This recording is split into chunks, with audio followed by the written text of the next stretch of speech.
기도와 끈기, 이러한 제목으로 말씀해 드리겠습니다.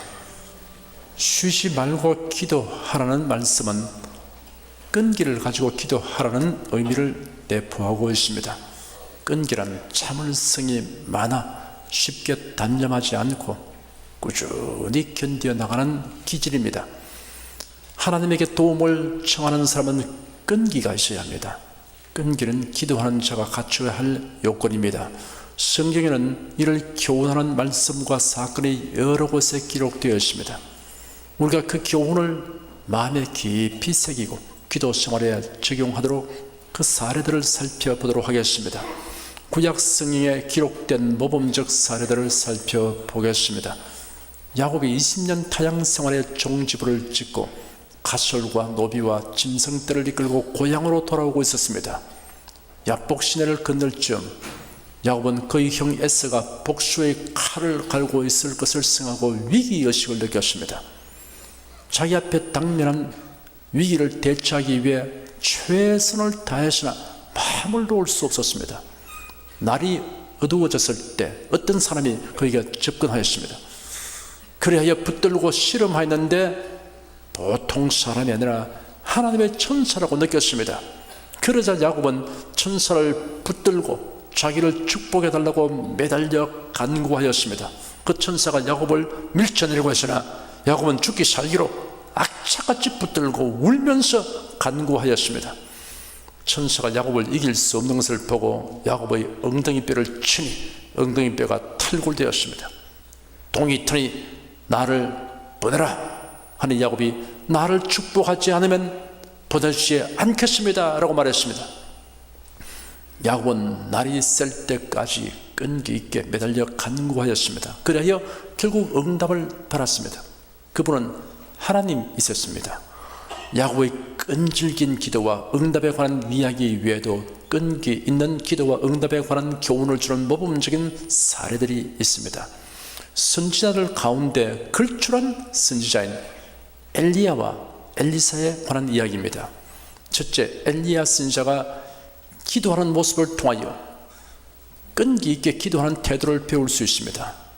이스라엘 나라의 통치자 아합 왕은 정략 결혼으로 시돈 나라의 공주 이세벨과 결혼하였습니다.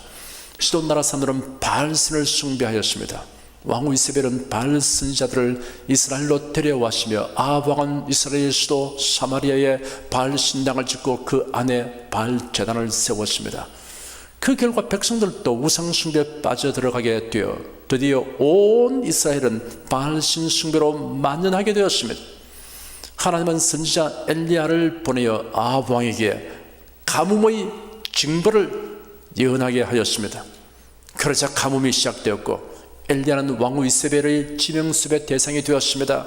엘리야는 그리스네가의 피신에 있다가 계속되는 가뭄에 그리스네가 마르게 되자 하나님의 지시를 받아 시돈 땅 사라밧으로 가서 한 가난한 과부의 집에서 은둔 생활을 하였습니다. 엘리야가 아합 왕에게 수년 동안 우로가 있지 아니하리라고 예언한 날로부터 3년 6개월의 세월이 지났습니다. 어느 날 하나님께서 엘리야에게 너는 가서 아합에게 보이라, 내가 비를 지면에 내리리라 하였습니다.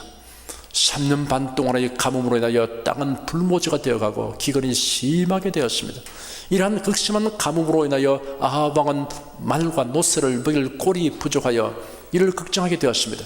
우상 숭배에 빠진 아합 왕의 눈에는 기근에 허덕이는 백성은 보이지 않고 왕궁의 말과 노새만 보였습니다. 그래야 국내 대신 오바댜를 불러 그들은 나와 둘이서 전국을 다녀보자, 어쩌다가 꼴이 있는 곳을 만날지도 모르니 모든 샘과 계곡을 사사시 뒤져보자, 어떻게든 말과 노새를 살려야지 그냥 죽일 수는 없지 않겠냐라고 말했습니다. 아합과 국내 대신 오바댜는 전국토를 둘로 나누고 한쪽은 아합 왕이, 다른 쪽은 오바댜가 두루다니며 물을 찾기 시작했습니다. 오바댜가 돌아다니다가 뜻밖의 선지자 엘리야를 만나게 되었습니다. 엘리야는 하나님의 명령을 쫓아 결심하고 아합 왕을 만나려고 나선 길이었습니다.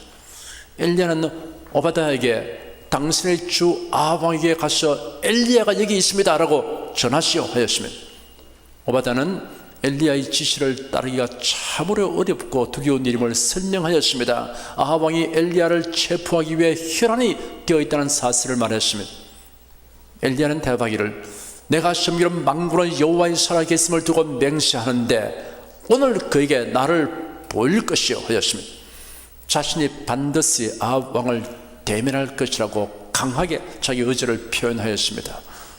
오바댜가 아합 왕에게 가서 엘리야가 한 말을 알렸습니다. 그래야 아합 왕이 엘리야를 만나게 되었으면, 아합 왕은 대뜸 엘리야에게 이스라엘을 괴롭게 하는 자여 니냐? 라고 격렬한 비난을 퍼부었습니다. 엘리야는 당당하게 응대하였습니다. 이스라엘을 괴롭게 하는 것은 제가 아니라 오히려 당신과 당신 아버지 집입니다. 당신들이 여호와의 명령을 버리고 또 당신이 바알 신들을 따르기 때문입니다. 그러니 이제 사람을 보내어 모든 이스라엘과 이세벨의 식탁에서 먹는 450명의 바알 선자들과 400명의 아세라 선자들을 갈멜산으로 모아 내게 나오게 하여 주십시오 라고 하였습니다. 엘리야는 갈멜산 위에서 왕과 백성이 보는 가운데 바알 선자들과 대결하려고 결심한 것입니다. 아합 왕은 가뭄과 기근의 피해가 너무나 극심한 징임으로 엘리야의 요구를 순순히 받아들였습니다. 그래야 그 모두가 갈멜산으로 모이게 되었으며, 갈멜산의 운집한 백성들을 향하여 엘리야가 외쳤습니다. 너희는 어느 때까지 두 사이에서 머뭇거릴 작정이냐? 만일 여호와가 하나님이라면 그를 따르고 바알이 하나님이라면 그를 따를지니라. 그러나 백성들은 아무 대답도 하지 않았습니다. 이스라엘 사람들은 아합 왕의 우상 숭배 정책을 동조하면서도 한편으로는 전통적인 여호와께 대한 신앙도 가지고자 하였습니다. 이것은 이스라엘의 종교가 여호와 신앙과 바알상이 혼합된 형태의 혼합주의로 가고 있음을 보여줍니다. 엘리야는 백성들에게 이러한 혼합주의적인 신앙에서 벗어나 오직 여호와만 섬기도록 촉구하였습니다. 백성들이 묵묵부답한 이유는 아마도 한편으로는 왕의 권력을 두려워하고 한편으로는 엘리야에게 임하는 하나님의 능력을 무서워했기 때문일 것입니다. 중립이나 혼합신앙은 타락된 신앙입니다. 중립과 혼합은 포장하고 미워하여도 하나님께 용납될 수 없습니다. 포장으로서 내용물을 변경시킬 수 없습니다. 신앙에 있어서는 중립에서 머뭇거리는 사람은 우상 숭배자와 다를 바 없습니다. 믿음이 연약하고 영적 판단력이 부족한 사람들을 미혹하여 그릇된 길로 가게 하는 역할을 하기 때문에 노골적인 우상 숭배자보다 교회에 더 큰 해를 끼칩니다. 엘리야는 계속하여 말했습니다. 여호와의 선자는 나만 홀로 남았으나 바알 선자는 450명이나 된다. 우리에게 숫소 2마리를 가져오라. 그리고 바알 선자들이 숫소 1마리를 택하여 조각을 내어 장작 위에 올려놓되 불은 지피지 마라. 나도 숫소 1마리를 잡아 장작 위에 올려놓되 불은 지피지 않겠다. 그리고 각각 자기 신의 이름을 부르도록 하자. 그래야 할 때 제물에 불을 내려 응답하는 신이 참 하나님이시다. 그러자 백성들이 엘리야의 제안을 합리적인 것으로 여기고 모두 그렇게 하자고 동의하였습니다. 엘리야가 바알 선자들에게 우선권을 주었습니다. 바알 선자들이 숫소 1마리를 취하여 잡고 아침부터 정오까지 외쳐 부르기를 바알이시여 우리에게 응답하소서 하였으나 아무 응답이 없었습니다. 정오가 되자 엘리야가 그들을 조롱하며 말했습니다. 너희 신이 깊은 사색에 잠겨 있는지 외출 중인지 아니면 여행 중인지 혹은 잠이 들었는지 모르니 더 크게 불러보아라. 바알 선자들은 큰 소리로 부르고 자기들의 의식에 따라 칼과 창으로 몸에 상처를 내어 피까지 흘렸으면 한낮이 훨씬 지나 저녁 곡식제를 드릴 때는 오후 3시경까지 미친 듯이 떠들어대었으나 아무 일도 일어나지 않았으면 우상 숭배 행위는 모두 헛된 것입니다. 드디어 엘리야의 차례가 되었으면 엘리야는 이스라엘 12지파의 수요를 따라 12돌을 취하여 그 돌로 단을 쌓고 단으로 돌아가며 곡식 2가마 들어갈 정도의 도랑을 만들고 제단 위에 장작을 쌓은 다음 송아지를 잡아 조각을 내어 그 위에 올려놓았습니다. 그리고 나서 통 4개에 물을 채우다가 번제물과 나무 위에 붓게 하되 연거푸 3번이나 붓게 하니 제단 주위로 넘쳐 흐르고 도랑에도 물이 가득하게 되었습니다. 엘리야가 이처럼 번제물과 나무 위에 물을 12통이나 붓게 한 것은 불이 자연 발화되었거나 속임수로 된 것이 아니라 하나님의 권능으로 된 것임을 명백히 하기 위해서입니다.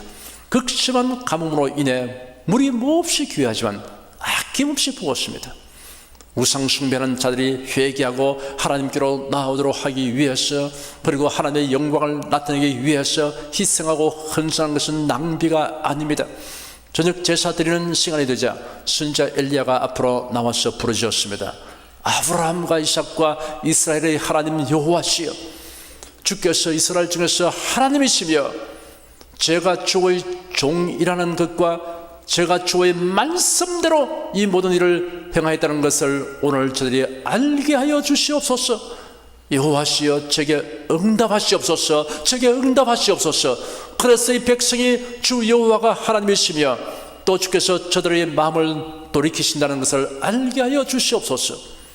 그러자 여호와의 불이 내려서 번제물과 장작과 돌들과 흙을 태우고 도랑에 있는 물도 남김없이 말려버렸습니다. 엘리야의 기도는 4가지로 압축됩니다. 이런 기도의 궁극적 목적이 무엇인가를 가르쳐주는 본보기입니다. 첫째는 여호와 하나님이 이스라엘의 참 하나님이심을 온 백성이 알도록 하여 달라는 것입니다. 둘째는 자신이 하나님께 속한 종이라는 것이 증명되게 하여 달라는 것입니다. 셋째는 자신의 행위가 자의적인 것이 아니라 하나님의 말씀에 근거한 것임을 온 백성이 알게 하여 달라는 것입니다. 넷째는 백성들이 회개하고 하나님께로 돌아오게 하여 달라는 것입니다. 엘리야의 기도는 바알 숭배자들의 광란의 외침에 비하여 무척 간단했습니다. 기도의 분량보다 기도하는 자의 신앙과 기도의 목적이 더 중요합니다. 백성이 놀라운 광경을 보고 엎드려 얼굴을 땅에 대고 외쳤습니다. 여호와 그분이 참 하나님이십니다. 여호와 그분이 참 하나님이십니다. 그때 엘리야가 그 기세를 몰아 백성들에게 바알 신자를 모두 잡게 하고 그들을 기손 시내로 끌고 가서 거기에서 죽였습니다. 그런 후 엘리야는 아합 왕에게 이젠 올라가셔서 먹고 마시십시오. 내 귀에 큰 비의 소리가 들립니다 하였습니다. 긴장된 대결 상황으로 인해 아합 왕은 점심 먹을 경황이 없었던 것입니다. 엘리야가 왕에게 큰 비의 소리가 들립니다 한 것은 하나님의 약속에 의한 믿음의 표현이었습니다. 여러분은 하나님의 약속의 말씀에 의하여 앞으로 다가올 기쁜 일들에 대한 소리를 믿음의 귀로서 들을 수 있기를 축복합니다. 엘리야는 갈멜산 꼭대기로 올라가서 땅에 꿇어 엎드려 그 얼굴을 무릎 사이에 넣고 기도하는 한편 그 사원에게 지시했습니다. 자, 올라가 바다 쪽을 살펴보아라. 그가 올라가 살펴보고 와서 아무것도 없습니다 라고 말했습니다. 엘리야가 말하기를 7번까지 다시 가라 했습니다.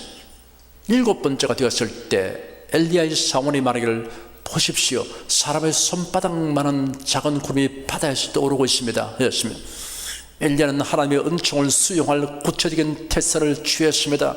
엘리야가 사원에게 지시하기를 너는 왕께 가서 비에 막히지 아니하도록 병거를 갖추고 내려가십시오라고 전하라 하였습니다. 엘리야는 조그마한 변화에서도 큰 비가 내리는 광경을 보았습니다. 사랑하는 성도 여러분은 하나님의 말씀 안에서 장차 다가올 발전적인 큰 변화를 볼 수 있기를 축원합니다. 조금 후에 구름과 바람이 일어나서 하늘이 캄캄해졌더니 마침내 큰 비가 쏟아지기 시작하였습니다. 여호와의 능력이 엘리야에게 임함으로 그가 허리를 동여매고 아합 왕의 별궁이 있는 이스라엘에 들어갈 때까지 아합을 앞질러서 달려갔습니다. 엘리야의 기도하는 모습을 다시 살펴봅시다. 매우 인상적입니다. 엘리야의 기도하는 모습은 기도하는 태도의 모본이 됩니다. 첫째는 엘리야가 하나님의 약속에 의하여 기도하였습니다. 가뭄이 시작된 지 3년이 지난 어느 날 여호와께서 엘리야에게 말씀하시기를 너는 가서 아합에게 보이라. 내가 비를 지면에 내리라 라고 말씀하셨습니다. 둘째는 엘리야가 간절하게 기도했습니다. 땅에 꿇어 엎드려 그 얼굴을 무릎 사이에 넣고 기도했습니다. 얼굴이 두 무릎 사이에 들어갈 정도로 전심전력하여 기도했습니다. 셋째는 엘리야가 끈질기게 기도했습니다. 사환에게 7번까지 다시 가라 하였습니다. 기도하고 확인하기를 계속했습니다. 만약 7번째 응답의 구름이 떠오르지 아니했으면 10번을 기도했을 것입니다. 10번을 기도해도 응답의 구름이 떠오르지 아니했으면 20번, 50번, 100번이라도 했을 것입니다. 응답될 때까지 했을 것입니다. 여기서 두 가지 질문이 생기는 분이 있을 것입니다. 하나님께서 우리가 끈기 있게 기도하도록 애타게 하셔야만 하는가? 하나님께서 비를 주겠다고 약속하시는데 구태여 엘리야가 기도해야만 하는가라는 질문입니다. 발명왕 에디슨에게 누군가 질문하기를 전기란 무엇입니까? 하였습니다. 전기란 실제합니다. 사용하십시오 라고 에디슨이 대답했습니다. 전기의 실체에 대하여 충분히 설명할 수 있는 사람은 사실 아무도 없습니다. 지구는 태양의 주위를 초속 29.77km로 공전하고 있습니다. 365일 5시간 48분 46초에 한 바퀴 순회합니다. 어떻게 그리고 왜 이렇게 궤도를 정확히 공전합니까? 라고 질문한다면 하나님께서 하시는 일이며 하나님의 뜻입니다. 하나님을 찬양하고 감사드리십시오 라고 대답할 것밖에 없습니다. 하나님께서 왜 우리가 끈기 있게 기도하도록 애타게 하셔야만 합니까? 하나님께서 우리를 돌보신다고 약속하셨는데 구태여 기도해야만 합니까? 라고 질문하는 분에게 대하여 대답할 말은 이러합니다. 엘리야처럼 하나님의 약속의 말씀을 붙들고 끈기 있게 기도하십시오. 기도하고 또 기도하고 또 기도하십시오. 하나님께서 최선의 응답을 주실 것입니다. 사랑하는 여러분은 끈기 있게 기도한 엘리야의 기도하는 태도를 본받으시기 바랍니다. 둘째, 엘리사 선지자가 자신이 바라는 것을 얻기 위하여 추구하는 모습을 통하여 끈기 있게 기도하는 태도를 배울 수 있습니다. 하나님께서 선지자 엘리야를 죽음을 보지 아니하고 하늘로 들려가도록 하려고 작정하시고 이를 엘리야에게 알리셨습니다. 엘리야의 수제자 엘리사 역시 하나님께서 엘리야를 하늘로 들어 올려서 데려가려고 한다는 것을 알고 있었습니다. 엘리야가 길갈에서 그의 제자 엘리사에게 너는 여기 머물러 있으라. 여호와께서 나를 베델로 보내시기 때문이다 라고 말했습니다. 그러자 엘리사가 여호와의 살아계심과 선생님의 살아계심을 두고 맹세하는데 저는 선생님을 떠나지 않겠습니다 라고 말하면서 따라 나섰습니다. 이러한 말은 그 당시 이스라엘 사람들이 확고한 결의와 진지한 맹세를 나타내는 표현 방법입니다. 그 두 사람이 베델에 이르게 되었습니다. 그곳에 선지자 학교가 있고 생도들이 있었는데 이 생도들이 선지자 엘리사에게 와서 하는 말이 여호와께서 오늘 당신의 선생을 당신 머리 위로 데려가시는 것을 알고 있습니까? 하였습니다. 선지자의 생도들도 어떤 경로를 통해서는 엘리야가 하늘로 들려가게 될 것을 알고 있었던 것입니다. 엘리사가 나도 알고 있으니 조용히 하시오 하였습니다. 엘리야가 엘리사에게 말하기를 엘리사야 너는 제발 여기 머물러 있으라. 여호와께서 나를 여리고로 보내시기 때문이다 하였습니다. 엘리사는 여전히 맹세하면서 따라갔습니다. 여리고에 가니 그곳에도 선지자의 생도들이 있었고 이 생도들도 엘리사에게 와서 하는 말이 여호와께서 오늘 당신의 선생을 당신 머리 위로 데려가시는 것을 알고 있습니까? 하였습니다. 엘리사가 나도 알고 있으니 잠잠하시오 하였습니다. 잠잠하라고 한 것은 위대한 선지자 엘리야가 하나님의 기이한 능력에 의해서 하늘로 취하여 감을 받는 장엄한 사건 발생을 앞두고 너무 동요하지 않도록 하기 위함이었습니다. 큰 일을 앞두고 있을 때 침착함을 잃지 않도록 하라는 의미입니다. 하나님의 뜻과 섭리를 조용히 수용하라는 뜻이기도 합니다. 엘리야는 요단으로 내려가면서 엘리사에게 너는 여기 머물러 있으라. 여호와께서 나를 요단으로 보내시기 때문이다 라고 말하였습니다. 엘리사는 여전히 맹세하면서 뒤를 따랐습니다.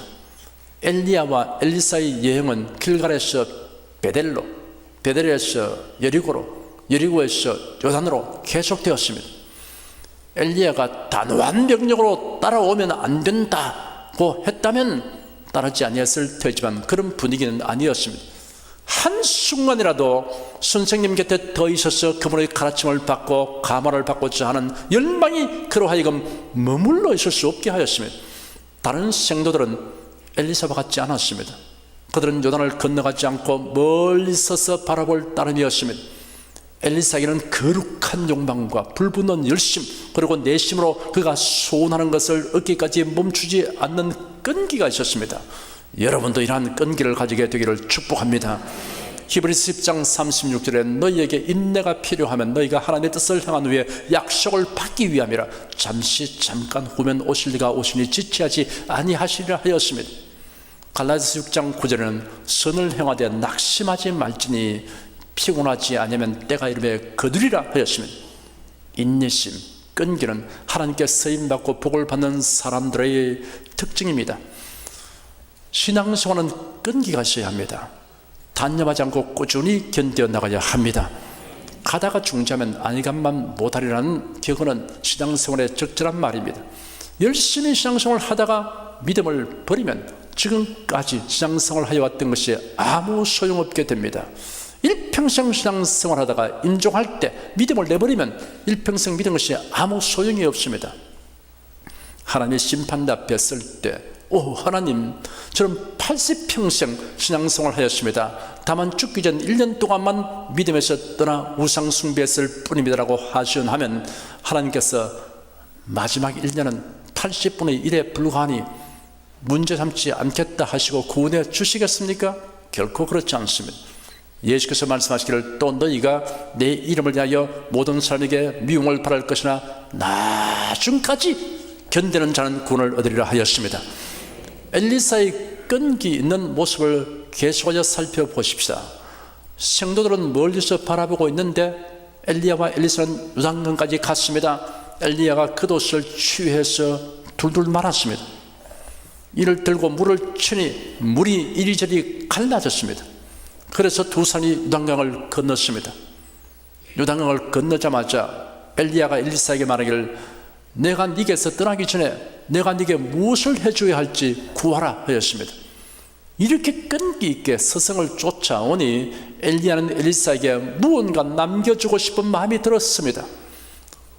성도들이 끈기 있게 주 일에 힘쓰고 어떤 곤란이 있어도 낙심하지 않고 끝까지 견디는 것을 보면 저희 심령에서 이런 분들을 향한 사랑과 축복의 기도가 절로 넘쳐나옵니다. 엘리야의 마음이 그랬을 것입니다. 엘리사에게 무언가 주고 떠나야 되겠다는 생각이 나서 내가 네게 무엇을 해주어야 할지 구하라 하였습니다. 그러자 엘리사가 선생님의 영감이 저에게 갑절로 임하게 하여 주십시오 하였습니다. 엘리사가 갑절의 영감을 구하니 엘리야가 네가 어려운 일을 구하는구나 하였습니다. 왜냐하면 갑절의 영감은 엘리야가 주는 것이 아니기 때문입니다. 나에게 기념될 만한 스승님의 겉옷을 내게 주십시오라고 했다면 얼른 주었을 것입니다. 그런데 갑절의 영감을 달라고 하니까 참 어려운 일이었습니다. 그러나 안 된다고 말하지는 않았습니다.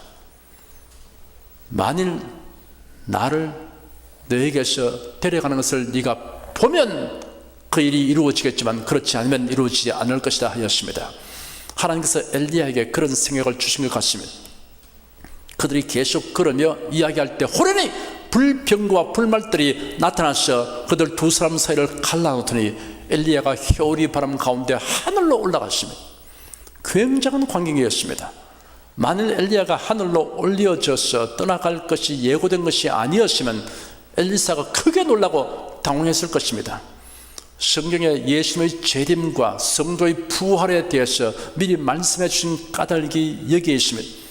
예수께서 강림하실 때 그리스도 안에서 죽은 자들이 먼저 일어나고 살아남은 우리를 또 호련히 변화되어서 위로 올라간다는 말씀이 예언되어 있지 않았으면 예수께서 강림하시고 성도들이 휴거될 때 몹시 놀라고 당황할 것입니다. 그러므로 성도들에게 휴거, 부활, 천국에 대하여 자주 말해줄 필요가 있습니다. 그리스도께서 강림하실 때 우리가 변화되어 올라가는 것도 예고되어 있고 새 예루살렘 성에 들어가는 것도 예고된 것이므로 이를 기대하면서 살아야 합니다. 엘리야 선지자가 어느 지점에서 언제 떠나갈 것인가는 알지 못했으나 엘리사는 끈기 있게 따라갔습니다. 주님께서 강림하시고 우리가 변화되어 올라갈 그날과 장소를 우리는 모릅니다. 그럴지라도 주님의 강림에 기필코 이 것을 굳게 믿고 끈기 있게 기다리며 살아야 합니다. 엘리사는 엘리야 선지자가 하늘로 올라가게 될 것을 알았기 때문에 끝까지 따르기로 결심했습니다.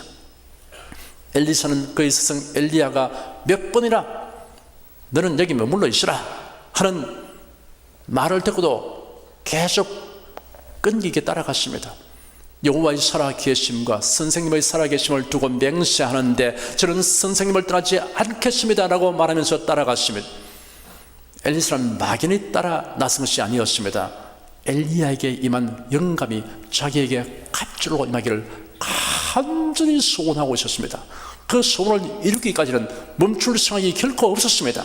길갈에서 베델로, 베델에서 여리고로, 여리고에서 요단으로 끈기 있게 따라갔습니다. 그래야 결국 소원을 이루었습니다. 응답을 받았습니다. 쉬지 말고 기도하라는 말씀에는 끈기 있게 기도하라는 의미가 있습니다. 사랑하는 성도 여러분은 엘리야처럼 끈기 있게 기도하시기 바랍니다. 또한 엘리사처럼 소원을 이루기까지 포기하지 말고 끈기 있게 앙망하시기 바랍니다. 그래야 하나님의 도우시는 은총과 기도 응답을 체험하게 되기를 축원합니다. 기도하겠습니다. 쉬지 말고 기도하는 말씀에 끈기 있게 기도하는 말씀의 의미가 내포되어 있는 것을 살펴보았습니다. 성경에 하나님의 위대한 일꾼들을 통해서 그들의 활동에 대한 기록을 통해서 우리에게 이 교훈을 명백히 하여 주시니 감사합니다. 우리 온손이 야곱처럼 끈기 있게 기도하게 도와주시옵소서. 엘리야처럼 끈기 있게 기도하게 도와주시옵소서. 엘리사처럼 끈기 있게 기도하게 하여 주시옵소서. 그래서 하나님의 때 하나님의 방법으로 하나님의 가장 적절한 응답을 준 것을 체험하며 영광을 주게 돌리게 하여 주시옵소서. 예수 그리스도 이름으로 기도드립니다. 아멘.